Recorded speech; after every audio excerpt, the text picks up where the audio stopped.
నమస్తే, welcome to Suman TV. నేను మీ విష్ణు. ప్రస్తుతంతో పాటు ప్రముఖ స్టాక్ మార్కెట్ అనలిస్ట్ సుందర రామి రెడ్డి గారు ఉన్నారు. వారితో మాట్లాడదాం. సార్ నమస్తే. సార్ నమస్తే. సుందర రామి రెడ్డి గారు, ఒకప్పటి స్టాక్ మార్కెట్ బిగ్ బుల్, ఒకప్పటి స్టాక్ మార్కెట్ బాద్షా హర్షద్ మెహతాకి సంబంధించిన వార్తా కథనాలు గత 2 రోజుల నుంచి చక్కర్లు కొడుతున్నాయి. హర్షద్ మెహతా భార్య జ్యోతి మెహతా 21 సంవత్సరాల తర్వాత మౌనం వీడారు. హర్షద్ మెహతాకి సంబంధించిన ఒక వెబ్సైట్ను కూడా ఆవిడ రూపొందిస్తున్నారు. అది కూడా త్వరలో లాంచ్ కాబోతుంది. లాంచ్ అవుతుందంటూ కూడా రకరకాల వార్తా కథనాలు గుప్పమంటున్నాయి. ఏంటి అసలు ఏం జరిగిందంటారు? ఈ వెబ్సైట్లో ఇటువంటి అంశాలను పొందుపరిచే అవకాశం ఉందంటారు harshadmehta.in అనే ఈ వెబ్సైట్లో. ఆల్రెడీ లాంచ్ అయిందండి. దాంట్లో మీరు ఎవరికైనా సరే ఈ హర్షద్ మెహతా గురించి కంప్లీట్ హిస్టరీ తెలుసుకోవాలన్నా, ఈ గవర్నమెంట్స్ అతని డీల్స్ కానీ, కేసెస్ కానీ, అతను చనిపోయిన ప్రాసెస్ కానీ, తర్వాత ఐటీ డిపార్ట్మెంట్స్ రైడింగ్స్ కానీ, ఇవన్నీ కూడా ఒక క్రొనాలజికల్ ఆర్డర్లో అతని లైఫ్ స్టైల్ గురించి, అతని కేసెస్ గురించి, వాటికి వీళ్ళు ఆన్సర్ ఇవన్నీ ఇచ్చారు. బేసికల్గా ఆమె ఉద్దేశం ఏంటంటే, అన్యాయంగా మా హస్బెండ్ని ఈ ట్యాక్స్ డిపార్ట్మెంట్ వాళ్ళు అరెస్ట్ చేశారు అండ్ గవర్నమెంట్ వాళ్ళు లీగల్గా ఈ సిస్టమ్ మొత్తాన్ని మా మీద ఉపయోగించేసి మా ఆస్తులన్నీ తీసుకున్నారు అని డిఫెండ్ చేసుకుంటూ ప్రతి క్వశ్చన్కి ఒక ఆన్సర్ లాగా కంప్లీట్ కాంప్రహెన్సివ్గా తయారు చేశారు. సో ఇప్పుడు దాకా మీడియా ద్వారా తెలుసుకోవటం తప్ప ఈ హర్షద్ మెహతా గురించి మనకి అథెంటికేటివ్ డేటా అంటూ ఏం లేదు. అవును, వాళ్ళ ఫ్యామిలీ వైఫ్ నుంచి ఎట్లాంటి లేదు. ఇప్పుడు దాకా కూడా వాళ్ళు సైలెంట్గా ఉన్నారు. బట్ రీసెంట్గా అయితే వాళ్ళ Mrs first time Harshad Mehta name తోటి harshadmehta.in అని చెప్పేసి ఒక పోర్టల్ ఓపెన్ చేశారు. దాంట్లో ఆయన స్టాక్ బ్రోకర్గా ఉన్న దగ్గర నుంచి లైఫ్స్లో డిఫరెంట్ స్టేజెస్లో ఎలా ఎదిగింది, ఎలా చనిపోయింది వరకు కూడా మొత్తం ఒక క్రొనాలజికల్ ఆర్డర్లో బాగా ఇంట్రెస్టింగ్గా డేటాని అప్డేట్ చేశారండి. ఆ తర్వాత కేసు గొడవలు, అంటే కేసు ఏమేమి కేసులు ఉన్నాయి, దానికి వీళ్ళ నుంచి డిఫెన్స్ అదేంటి ఎగ్జాక్ట్ కేసు అని, అట్లా అన్నీ ఒక క్రొనాలజికల్ ఆర్డర్లో ఇంక్లూడింగ్ గవర్నమెంట్ సర్క్యులేషన్తో సహా డౌన్లోడబుల్ సెక్షన్లో పెట్టారండి. అంటే బహుశా హర్షద్ మెహతా గురించి కాంప్రహెన్సివ్ ఒక లైబ్రరీ అనుకోవచ్చు ఈ పోర్టల్ని. Comprehensive library. ఎవరైనా ఒక రిటైలర్స్ ఎవరైనా అతని గురించి కంప్లీట్ హిస్టరీ వీళ్ళ వెర్షన్ నుంచి తెలుసుకోవాలి అనుకుంటే, వాళ్ళ ఫ్యామిలీ దగ్గర నుంచి డైరెక్ట్గా తెలుసుకోవాలంటే, అతను యంగేజ్ దగ్గర నుంచి అతను స్టాక్ బ్రోకర్గా ఎలా స్టార్ట్ అయ్యాడు, బ్రోకరేజ్ కంపెనీ ఎలా పెట్టాడు, అండ్ బ్యాంకుల దగ్గర నుంచి ఎలా మనీ తీసుకున్నాడు, ఎలా ఆపరేట్ చేశాడు, ఈ గేమ్ అంతా కూడా ఎలా చేసింది అనేది మనం చూసుకోవచ్చు. ఇక్కడ 2 విషయాలండి. గవర్నమెంట్ పరంగా వాళ్ళకి ఎవిడెన్స్ బేస్డ్ మీద వాళ్ళు చేస్తుంటారు. వీళ్ళ ఫ్యామిలీ పరంగా వీళ్ళ వెర్షన్ ఉంటుంది దాంట్లో. బట్ ఇప్పటివరకైతే ఒక కాంప్రహెన్సివ్ డేటా అయితే లేదు. ఎవరికి వాళ్ళే పోర్టల్లో ఆఫ్ నాలెడ్జ్ పెడుతుంది తప్ప కంప్లీట్ ఫుల్ పేజ్గా అయితే లేదు. దీంట్లో వాళ్ళు పెట్టారు. వాళ్ళ వైపు నుంచి వాళ్ళ డిఫెన్స్ కూడా, అంటే వాళ్ళు గవర్నమెంట్ ఏం అడిగింది, వీళ్ళు ఏం చేశారు, ఆ కేసు ఏంటి, వీళ్ళ వాదన ఏంటి, అలా క్లియర్గా పెట్టుకుంటూ వచ్చారనమాట. సింపుల్గా మోస్ట్ కాంప్రహెన్సివ్ వెబ్సైట్ అండి. ఇప్పటివరకు హర్షద్ మెహతా గురించి తెలియని వాళ్ళు కూడా అథెంటిటివ్గా వాళ్ళ ఫ్యామిలీ వెర్షన్ నుంచి మనం చూసుకోవడానికి బాగా యూజ్ అవుతుంది.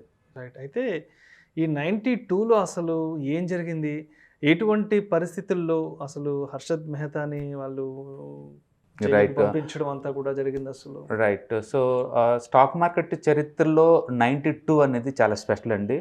అప్పటి వరకు స్టాక్ మార్కెట్ చాలా డల్గా, నీరసంగా, మరి పర్టికులర్గా బీఎస్సీ, అప్పట్లో ఎన్ఎస్సీ లేదు, ఇంకా బీఎస్సీనే ఇయర్లీ ఒక 200 పాయింట్స్ 300 పాయింట్స్, అంటే ఇప్పుడైతే రోజుకి తక్కువ అంటే 500 పాయింట్స్ మూవ్ అవుతుంది. ఇది అప్పట్లో ఇయర్ మొత్తం మీద కూడా ఒక 500 పాయింట్స్ అలా మూవ్ అయ్యేదన్నమాట.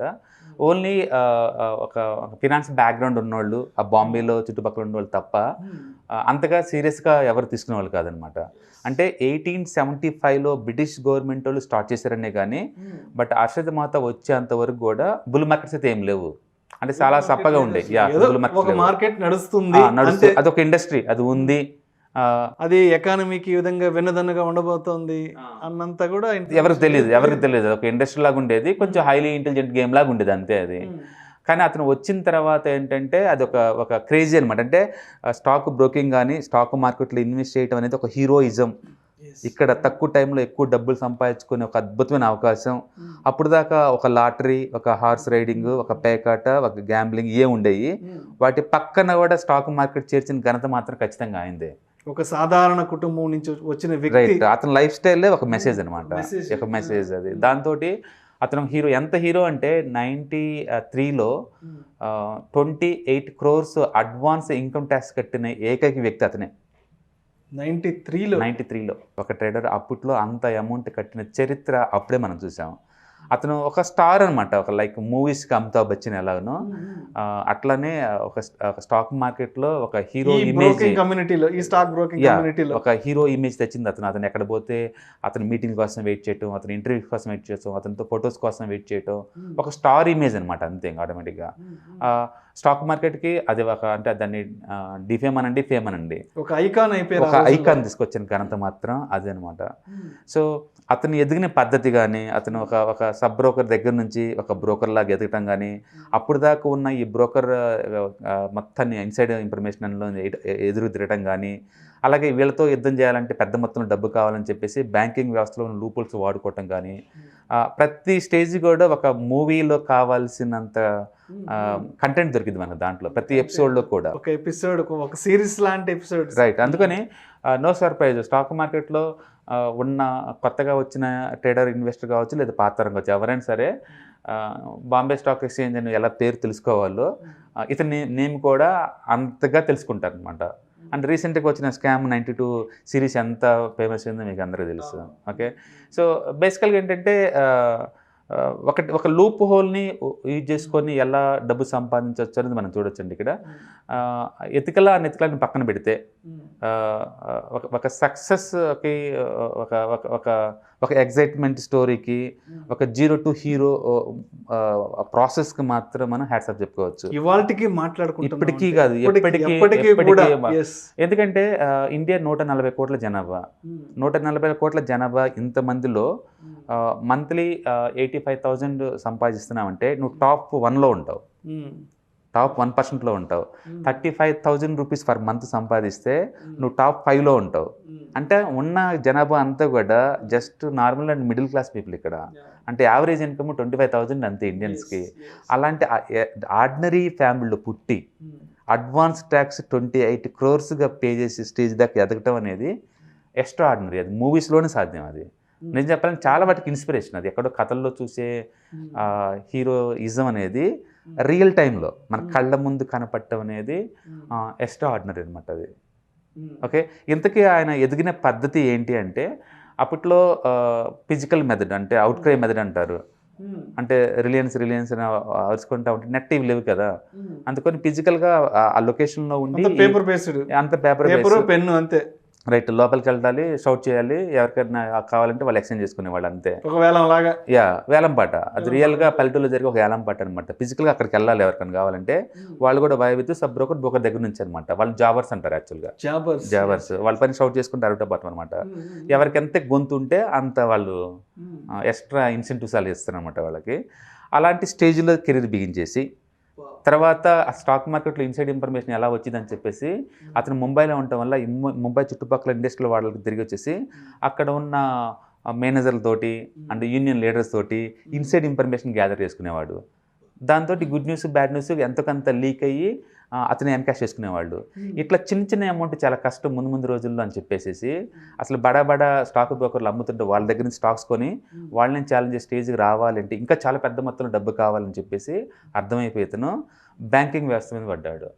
అప్పట్లో బ్యాంకింగ్ వ్యవస్థ ఏంటంటే ఆర్బీఐలో పబ్లిక్ దగ్గర నుంచి మనీ గ్యాదర్ చేశారనుకోండి, అందులో కొంత మొత్తాన్ని గవర్నమెంట్ సెక్యూరిటీస్లో ఉంచాలి ప్రతి బ్యాంకు కూడా. ఆ గవర్నమెంట్ బాండ్స్లో పెట్టిన అమౌంట్ని తిరిగి నాకు ఎప్పుడైనా మనీ కావాలనుకోండి బ్యాంకుకి, ఈ గవర్నమెంట్ బాండ్స్ని వేరే చోట ఈ గవర్నమెంట్ సెక్యూరిటీస్ని వేరే బ్యాంకు పెట్టేసి టెంపరీగా లోన్ తీసుకునేవాళ్ళు నాకు ఈ బ్యాంక్ అవసరమైనప్పుడల్లా. అంటే ఈ గవర్నమెంట్ సెక్యూరిటీస్ని ఒక స్టాక్ లాగా అనమాట. మనం ఇచ్చేస్తే ప్లెడ్జ్ చేసుకుంటే మనీ ఎలా వస్తాయో అట్లా గవర్నమెంట్ బాండ్స్ని వాడుకునేవాళ్ళు. అయితే ఏ రోజుకి ఆ రోజు ఈవినింగ్ సెటిల్ చేసేవాళ్ళు. అంటే ఈరోజు క్యాష్ ఎంత ఉంది, గవర్నమెంట్ బాండ్స్ అని లెక్క చూసుకునేవాళ్ళు. అయితే అప్పట్లో గవర్నమెంట్ రూల్ మార్చింది ఆర్బీఐ, రోజు వద్దు, ఫ్రైడే ఒకసారి చాలు అన్నారు. దాని మీనింగ్ ఏంటంటే నేను గవర్నమెంట్ బాండ్స్ నీకు ఇచ్చి నాకు అమౌంట్ కావాలి, నువ్వు నాకు ఇస్తావు, నేను తిరిగి ఫ్రైడే కొనుక్కుంటే చాలు, ఆటోమేటిక్గా ఈ 1 week లెక్కలను మేనేజ్ చేయొచ్చు. ఆ సిస్టాన్ని, ఆ లూప్ హోల్ని హర్షద్ మెహతా వాడాడు. ఇతను ఏం చేశాడంటే రెగ్యులర్గా మీ దగ్గర మనీ ఉన్న బ్యాంకులు పట్టుకున్నాడు. SBI, metropolitan bank and UCO bank ఇలాంటి వాటిని పట్టుకున్నాడు. అట్లా బాగా డిపాజిట్లు ఉన్న బ్యాంక్ అనమాట. అవి మీకు 15% వడ్డీ ఇప్పిస్తాను, అంటే బయట మార్కెట్తో పోల్చుకుంటే డబుల్ వడ్డీ ఇప్పిస్తాను. ఓకే, మీరు ఇస్తాను, మీరు ఊరికే ఇవ్వద్దు, పక్కన వాళ్ళని దగ్గర డిపాజిట్లు పెడతారు, గవర్నమెంట్ సెక్యూరిటీస్ పెడతారు, పెట్టి తనఖా పెడితే మీకు డబ్బు ఇవ్వండి, మీకు వడ్డీ ఇప్పిస్తాను వాళ్ళు. చాలా పెద్ద వడ్డీ సర్కిల్లో ఈ బ్యాంకులు కూడా మేనేజర్స్ కూడా అండర్స్టాండింగ్ తోటి హర్షద్ మెహతాకి డైరెక్ట్గా చెక్లు ఇచ్చేయి. గవర్నమెంట్ బాండ్స్ తీసుకొని. హర్షద్ మెహతా దాన్ని 1 వీక్ వాడుకొని మళ్ళీ ఫ్రైడే తిరిగి ఇచ్చేసేవాళ్ళు. ఆ లూప్ హోల్స్ వాడుకొని గవర్నమెంట్ బాండ్స్, దాన్ని ఫార్వర్డ్ కాంట్రాక్ట్స్ అంటారు, ఫార్వర్డ్ డీల్స్ అంటారు వాటిని. ఆ ఫార్వర్డ్ డీల్స్లో ఉన్న 1 వీక్ గ్యాప్ను వాడుకొని బ్యాంక్స్ అమౌంట్ అంతా వాడుకునేవాడు. ఇదొక సిస్టమ్. రెండోది, ఈ గవర్నమెంట్ వాళ్ళు ఏంటంటే, గవర్నమెంట్ బాండ్ నేను తీసుకున్నాను అనుకోండి, వెంటనే నాకు రిలీజ్ అవ్వదు కదా, అందుకని టెంపరీగా రిసిప్ట్లు ఇచ్చేవాళ్ళు, బ్యాంక్ రిసిప్ట్ అంటారు దాన్ని. ఈ రిసిప్ట్ కూడా equivalent of the government security treat చేసేవాళ్ళు అప్పట్లో. ఎందుకంటే అసలు రిసిప్ట్ రావాలని టైం పట్టేది నాకు, అసలు బాండ్ రావడానికి. మనం ఏదైనా పాలసీ కట్టినప్పుడు కూడా వెంటనే నీకు బాండ్ రాదు, బాండ్ బదులు మనీ కట్టిన రిసిప్ట్ నీకు ఇస్తారు, రైట్? వాళ్ళ దగ్గర బాండ్ ఎప్పుడుకో లేటర్ నీకు చేరిద్ది కదా. అట్లా అప్పట్లో కూడా బాండ్ రావడానికి చాలా టైం పట్టేది, అందుకని దాని బదులు రిసిప్ట్లు ఇచ్చేవాళ్ళు. ఈ రిసిప్ట్ని తనఖా పెట్టి కూడా డబ్బులు తెచ్చేవాళ్ళు అనమాట. అట్లా ఈ రిసిప్ట్ ద్వారా తనఖా పెట్టి కూడా డబ్బులు తేవచ్చు అని చెప్పేసి ఇతనికి అర్థమయ్యి ఫేక్ రిసిప్ట్లు క్రియేట్ చేశాడు బ్యాంకుల తరఫున, బ్యాంకుల దగ్గర ఉన్నట్టు. అట్లా ఈ ఫేక్ రిసిప్ట్లు తీసుకెళ్ళి ఆ బ్యాంక్ ఇచ్చేసి ఆ డబ్బులు తెచ్చేసి స్టాక్ మార్కెట్లో ఇన్వెస్ట్ చేసుకున్నాడు. అట్లా ఫార్వర్డ్ డీల్స్, ఈ bank receipts, fake bank receipts, ఈ రెండింటి ద్వారా కొన్ని 100 కోట్లు బ్యాంకుల దగ్గర తీసుకొని మొత్తం 5,000 crores ఆ స్కామ్, 5,000 crores తీసుకొని స్టాక్ మార్కెట్లో ఇన్వెస్ట్ చేసేవాళ్ళు. అప్పట్లో ఈ కలకత్తా గ్యాంగ్ చాలా పెద్దది, బ్రోకర్ గ్రూపు. వాళ్ళందరేమో మార్కెట్లో ఈపీఎస్ పెరిగితే స్టాక్స్ పెరిగి అని నమ్మేవాళ్ళు. ఈ హర్షద్ మెహతానేమో దాని ఇంట్రెన్సిక్ వాల్యూ, అంటే కొత్త ప్లాంట్ కట్టాలంటే ఎంత ఖర్చు అవుద్దో అంత వర్త్ స్టాక్ ఉండాలనేవాడు. అట్లా ఈయనేమో రీప్లేస్మెంట్ థియరీని వాడేవాడు హర్షద్ మెహతా. అతను ఏంటంటే ఏసీసీ సిమెంట్, మేజర్గా అతను ఫోకస్ చేసింది ఏసీసీ సిమెంట్ స్టాక్స్ అండి. 2 monthsలో 200 రూపీస్ స్టాక్ 10,000కి వెళ్ళిందంటే ఆ బుల్ మార్కెట్ ఎలా ఉంటుంది ఊహించుకోండి. ఇంకా ఆ రోజుల్లో 2 monthsలో 200 రూపీస్ స్టాక్ ఏసీసీ 10,000కి చేర్చాడు. ఎందుకంటే ఆ రీప్లేస్మెంట్ థియరీ ప్రకారం కొత్త ప్లాంట్ కట్టాలంటే ఆ సిమెంట్ ప్లాంట్ ఇంత ఖర్చు వద్దనమాట, ఈయన చెప్పిన ప్రకారం ఈ స్టాక్ 10,000 ఖర్చు వద్దనమాట. అందుకు అంత తీసుకెళ్ళేవాడు. అవతల వాళ్ళేమో అలా కాదు, ఈపీఎస్ పెరిగితేనే స్టాక్ పెరిగిద్దని ఆ వాల్యుయేషన్ అనమాట అట్లా ఉండేది. అట్లా వాళ్ళకి అవతల అర్థమయ్యేది కాదు, స్టాక్ ఓవర్ వాల్యుయేషన్ చెప్పి అతను అవతల షార్ట్ కొడితే మనోడేళ్ళు బీభత్సం కొనేవాడు, డబ్బులు అన్లిమిటెడ్ కదా, ఈ బ్యాంకుల దగ్గర నుంచి వచ్చాయి కదా, అట్లా బీభత్సం కొనుక్కునేవాడు. వాళ్ళకి అర్థమయ్యేది కదా ఈ మనీ అంతా ఎక్కడి నుంచి వస్తుంది మార్కెట్లోకి అనే విషయం. అట్లా 100 కోట్ల దగ్గర నుంచి 1,000 కోట్లు సంపాదించాడు. దానికి వాళ్ళిద్దరు బ్రదర్స్, వాళ్ళ మిసెస్ వీళ్ళందరూ హెల్ప్ చేసేవాళ్ళు. ఇంకా బ్యాంకర్లు పెద్ద పెద్ద వాళ్ళందరూ కూడా ఇన్వాల్వ్ అయ్యారు ఈ స్కీమ్లో. ఇది ఒక్కడే కాదు, లాస్ట్కి సుచేత దళాల్ అని చెప్పేసి ఒక జర్నలిస్ట్, ఫినాన్స్ జర్నలిస్టు ఈ స్కామ్ని కథ పబ్లిష్ చేయడంతో ఒక్కసారిగా ఇది బయటకు వచ్చింది స్కామ్. దాంతో 1 by 1 మొత్తం రావటం, ఈ బ్యాంకుల్లో ఇన్వాల్వ్ అయిన వాళ్ళందరూ రిజైన్ చేయటం. విజయ బ్యాంక్ చైర్మన్ అయితే బిల్డింగ్ మీద దూకి ఆత్మహత్య చేసుకున్నారు. ఎందుకంటే వాళ్ళ దగ్గర ఉన్న రిసిప్ట్లని ఫేక్ అని అర్థమైన తర్వాత, ఆ డబ్బు రాదు అని అర్థమైన తర్వాత వాళ్ళకి వేరే ఛాయిస్ లేకపోయింది.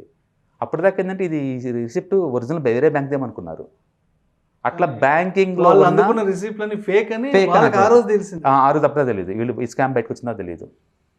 అంటే ఫార్వర్డ్ డీల్స్, ఈ బ్యాంక్ రిసిప్ట్ ఫేక్, ఈ రెండింటిని బేస్గా తీసుకొని బ్యాంకులో ఉన్న డబ్బులు మొత్తం తీసుకొని స్టాక్ మార్కెట్ ఇన్వెస్ట్ చేసేవాడు. మొదట్లో బాగానే మేనేజ్ చేసేవాడు, వీక్లీ ఒకసారి ఇచ్చేసేవాడు. రాను రాను అది మార్కెట్ దళాల్ స్ట్రీట్ అప్పట్లో సమ్మె దిగుతుంది అనమాట. 1 వీక్ వరకు మార్కెట్లో స్ట్రైక్ నట్టడం వల్ల దళాల్ స్ట్రీట్ క్లోజ్ చేశారనమాట. దాంతో ఇన్ టైంలో టైల్ చారక మనీ స్ట్రక్ అయిపోయింది. తిరిగి ఇన్ టైంలో వద్దాం అనుకుని మనీ రాలేదు, దాంతో స్ట్రక్ అయిపోయాడు. దాంతో గవర్నమెంట్ ఏజెన్సీకి డౌట్ రావటం, ఓకే, ఇటు పేపర్ వాళ్ళు ఇదవటం, అండ్ బ్యాంకర్లు కూడా మాకు ఇన్ టైంలో డబ్బులు అట్టని కంప్లైంట్ చేయటం, వీటన్నిటితో ఒకసారి స్కామ్ బయటకు వచ్చింది. తర్వాత గవర్నమెంట్ కమిటీ పెట్టడం, వాళ్ళు స్కామ్ జరిగిందని చెప్పేసి ఈయన మీద ఒక 60 కేసెస్, మామూలు ఇవి సివిల్ కేసెస్ ఒక 700 పెట్టేయటం. ఇలా ఈ ప్రాసెస్లో ఉన్నప్పుడే 2001లో 2000 వెరీ యంగ్ ఏజ్ అండి, ఐ థింక్ 49, మిడిల్ ఏజ్లోనే స్ట్రోక్ తోటి చనిపోయాడు హాస్పిటల్స్లో. వాళ్ళ ఫ్యామిలీ వాళ్ళు ఏంటంటే స్ట్రోక్ వచ్చి ఇన్ఫార్మ్ చేసినా సరే 4 hours వరకు నెగ్లెక్ట్ చేశారు, అందుకే చనిపోయాడు. ఎందుకంటే హెల్త్ కండిషన్ పర్ఫెక్ట్గా ఉండదు, ఆయనకి ఎలాంటి హిస్టరీ లేదనమాట. సో చనిపోయాడు కాదని చెప్పేసి వాళ్ళు కంప్లైంట్ చేశారు. బట్ ఎనీహౌ ఆ టోటల్ స్టోరీలో ఏంటంటే ఒక వ్యక్తి కసిగా ఉంటే జీవితంలో ఎదగాలి అనుకుంటే సిస్టంలో ఉన్న లూప్ హోల్స్ ఎలా వాడుకోవచ్చో ప్రూవ్ చేసింది ఆయన. ఓకే, చేసింది నువ్వు దాని ఫ్రాడను, వేరే వాళ్ళు స్మార్ట్నెస్ అనండి, ఇంకొకటి అనెతికల్ అనండి, దానికి ఏ పేర్లను పెట్టండి. ఎదిగే పద్ధతుల్లో లూప్ హోల్స్ ఉండొచ్చు, బట్ ఎదగటం అనేది చూసావు, అది ఇన్స్పిరేషన్ టు మెనీ యూత్ అనమాట. అది మెనీ యూత్. ఆ తర్వాత చాలా స్టోరీస్లో, చాలా సీరియల్స్లో ఆయన పాత్రని హీరోజుని చూపించాలి, అవన్నీ జరిగింది. ఏదైనా సరే హర్షద్ మెహతా అనేవాళ్ళు ఒక రియలిస్టిక్ పర్సన్. దళాల్ సీట్లో ఒక మూమెంట్ క్రియేషన్. బుల్ అంటే అది ఎలా ఉంటుందో మనకు తెలియదు, బట్ ఆయన ఫస్ట్ టైం పరిచయం చేశాడు ఇండియాకి స్టాక్ మార్కెట్లో బుల్ మార్కెట్స్ ఎలా ఉంటాయి అనేది. అది నిజంగా ఆ బుల్ ఐకాన్ అంతే. మీరు చార్ట్గా చూస్తే 91 నుంచి ఇలా పైకి పోతుంటాయి. సో ఒక 4-5 years మెరుపులు మెరిపించాడు దళాల్ స్ట్రీట్లో. తర్వాత ప్రతి స్టోరీకి ఎండ్ అయినట్టే ఈ స్టోరీలో కూడా ఎండ్ అయ్యాడు. సో దాన్ని వాళ్ళ మిసెస్ ఏంటంటే ఇప్పుడు దాకా సైలెంట్గా ఉన్నారు. ఇప్పుడు ఏంటంటే వాళ్ళ ఈవెన్ అపార్ట్మెంట్లో ఉండే అపార్ట్మెంట్స్ కూడా కోర్టు ఏలంపాటికి ట్యాక్సేషన్ వాళ్ళు ఏలంపాటికి ఎత్తునేసరికల్లా ఇప్పుడు ఈ మొత్తం కాంప్రహెన్సివ్ స్టోరీ ఒక వెబ్సైట్ లాగా నిజాలు పబ్లిక్ పబ్లిక్ తెలియాలి, మా మీద పడ్డ లూపులు మేమేం చేసామనేది. ఇక్కడ ఏంటంటే ఇంత వాళ్ళు గవర్నమెంట్ చేసిన ప్రతి అలిగేషన్కి వాళ్ళ దగ్గర ఆన్సర్ ఉంది. అవన్నీ కూడా తేలిపోతున్నాయి అన్నమాట ఒకటి. కాబట్టి ఇండియాలో ఫైనాన్షియల్ స్కామ్స్ ఒకసారి లోపలికి వెళ్ళడం చాలా ఈజీ, బయటకు రావడం చాలా కష్టం. అవి రియలా కాదనేది పక్కన పెడితే ఆ లీగల్ సిస్టమ్ చాలా కాంప్లికేటెడ్, ఎవిడెన్స్ బేస్ ఉంటాయి. ఫర్ ఎగ్జాంపుల్ సావిత్రి ఉంది, ఎంత డబ్బు అండి ఇన్కమ్ ట్యాక్స్ అలా చేసి తీసుకెళ్ళిపోయింది. ఆమె కెరీర్ పీక్గా ఉన్న స్టేజ్లోనే ఐటీ రైడ్లు అయినాయి. ఇంతవరకు ఏం జరిగింది తెలియదు. కేజీల కొద్ది బంగారం ఉండాయి, డైమండ్స్, గోల్డ్ కేజీల కొద్ది. అవి 1-2 కాదండి, ఏమైపోయినాయి అవన్నీ. ఇప్పటికైనా ఏమైపోయినాయి, లెక్కపత్రం ఉండదు. వాళ్ళ చేతులకు వెళ్తే తిరిగి రావు అవి. ఆ కేసెస్ కూడా మనకు తెలియకుండా మనం కూడా మాట్లాడకూడదు ఏం జరుగుతుంది అక్కడ. ఓకే, బేసికల్గా. సో ఏదన్నా సరే మళ్ళీ మొన్న స్కామ్ 92 సినిమా ద్వారా అండ్ వెబ్ సిరీస్ ద్వారా ఒకసారి అనుకున్నాం. ఇప్పుడు మళ్ళీ మార్కెట్లో వాళ్ళ మిసెస్ ఈ వెబ్ పోర్టల్ ఓపెనింగ్ చేయడం ద్వారా అర్థమవుతుంది. ఇప్పుడే కదండి, ఒక రూపంలో ఇంకొక రూపంలో నిరంతరం హర్షద్ మెహతా ఇండియాలో వెంటాడుతూనే ఉంటాడు.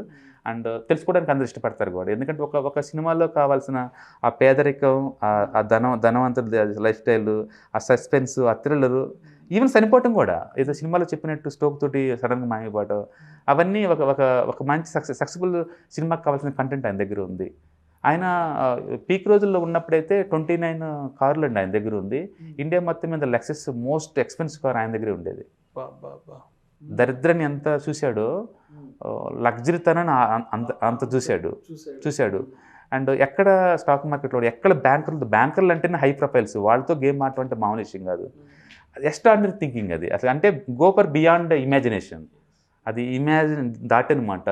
ఒక వ్యక్తి కసిగా ఉంటే ఎంత దూరం ట్రావెల్ చేయొచ్చో ప్రాక్టికల్ ప్రూవ్ చేసిన స్టోరీ అది. సినిమాలు కాదండి, రియల్. అది బాంబేలో నడిచిన స్టోరీ అనమాట. అండ్ ఇన్స్పిరేషన్ అవ్వాలా కావాలని పక్కన పెడితే మాత్రం స్టాక్ మార్కెట్లో సంబంధం ప్రతి ఒక్కళ్ళు కూడా ఒక తెలుసుకోవాల్సిన పర్సన్ అనమాట అర్థమవుతా. And you hate it or love it, but you can't ignore it. Okay, ఆయన మళ్ళీ ఈ పేరు మీద ఇంకొకసారి గుర్తొచ్చినందుకు very happy. Thank you sir, thank you so much Sundara Reddy గారు.